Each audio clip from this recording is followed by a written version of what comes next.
नमस्कार. आवाज जनता कीमध्ये आपले स्वागत आहे. फ्रेंड्स कॉलनी परिसरात कचरा व घाणीमुळे वाढतोय रोगाचा प्रादुर्भाव. वसाहतीतील परिसर स्वच्छ नसल्यामुळे दिवसेंदिवस डेंग्यू, चिकनगुनिया, मलेरिया अशा विविध रोगांचा प्रादुर्भाव वाढतो आहे.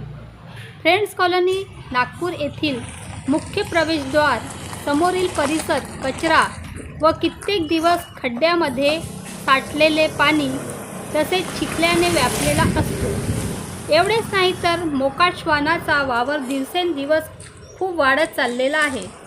नागपूर शहरात अनेक वसाहतीत अशाच प्रकारच्या घाणीचे साम्राज्य वाढत आहे. नागपूर महानगरपालिकेच्या दुर्लक्षामुळे रुग्णांमध्ये वाढ होत आहे. महानगरपालिकेने लवकरात लवकर तोडगा काढावा अशी मागणी अनेक नागरिकांनी केली असून चंद्रकांत चकोले यांनी प्रसिद्धी पत्रकारात माहिती दिली आहे. धन्यवाद.